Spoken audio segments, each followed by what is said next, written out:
Hello, my name is Nadine. So today with me is a lovely man from Turkey, and we are going to have a chat about literature, about cultures, about languages. As this man is a linguist, and myself, I'm a linguist too. So let's just see how our conversation about literature Yeah. will be about. So, Yeah. can you just say a little bit about? As you said, a lot about literature. And so you are drawn to European literature. Yes. And what do you find so unique in European literature compared to Turkish literature?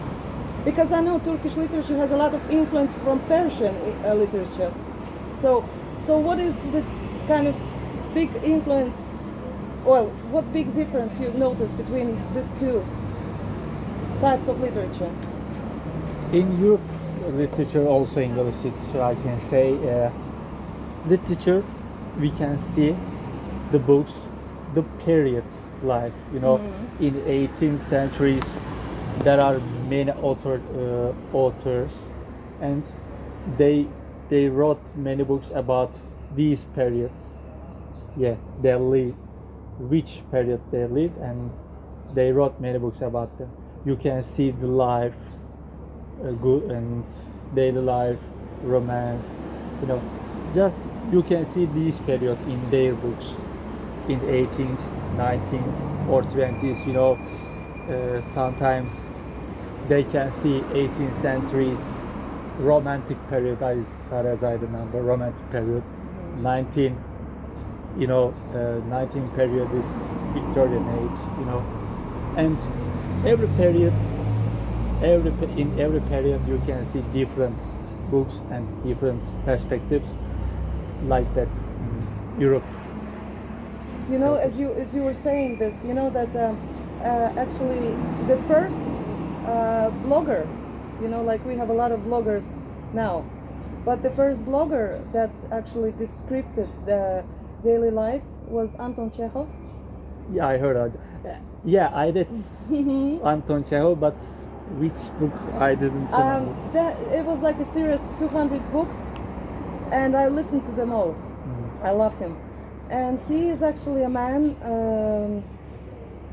He actually just recorded like life, like it was, you know, back then. Like there was nothing special, kind of in him, kind of describing. He just okay. There were people walking by, or somebody had a fight, and all of this. So describing, like we were not present at that time, but we can see through his eyes how it was, and the same, like as you said, through other writers, you know, how the life was back then, and that's what interesting about it is, you know. And like for example, every country has its own writers that give us a window to the past, Yes. right? And in Turkish, like you have yourself, and obviously I wonder what was society like through, how was society back in 19th century in Turkey, or 18th century back then when you read like Turkish literature. Actually, how can I say? Actually, I didn't read many books in Turkish literature, to be honest. But just It was always sort of English, yeah, for you, and because Yeah. you're a linguist as well. Yeah, So. yeah, yes, yes. To be honest, I don't read so much in Turkish literature because I always interested in different cultures, different books, different languages. So always I just want to read different books because I don't read so much in my Turkish literature. But Europe is different. But you see, like I think the when you read, I don't know any of the. I'm sorry about this to say. Maybe somewhere in the back of my head, I remember some writers from Turkey. Maybe, but I can't remember them now. But I would say the society back then was very much orthodox in terms of, you know, women must be at home, you know.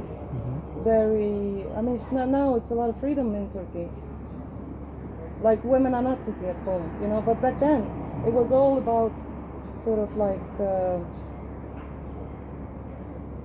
women, you must know their places, isn't it? Like that's Yeah, actually, maybe in the past, yes, in the past, women they were not really free, but now everything is okay for women in Turkey because in Turkey, how can I say, secular country.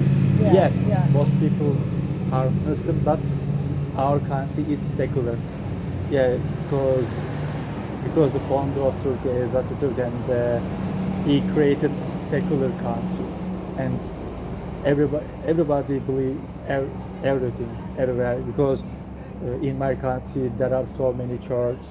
Yes, so that's why we are so open-minded. that's yeah. This is the progress. You know, this Yeah. is the progress. Yeah. And Turkey holds a lot of ancient historical places, which are well, some people know, some people don't know. But there is a thing I've heard about. There is some place. What's the name of that place? Um, that has a very archaeologically. They just discovered not so long time ago, and it's like city under the city. You know what I'm talking about, no? Actually, I didn't remember, but There's I can't remember either, but it's okay. there is this a lot of sites in Turkey that link tightly to the foundations of Turkey, you know, and the wider region as well. So, and I can't really remember the name of it, but anyway, I will tell you later because Okay. I just don't remember now. But in terms of the fact that Turkey is divided into western part and eastern part, like Istanbul is western part, like it's more kind of like Yeah. diverse. But I've heard that Medina, not Medina, but Osmania area, Osmania, Yes. that's very traditional. Yes. That's very traditional and very close-minded. Or Actually, how can I say? I live near Osmania, but I am open-minded.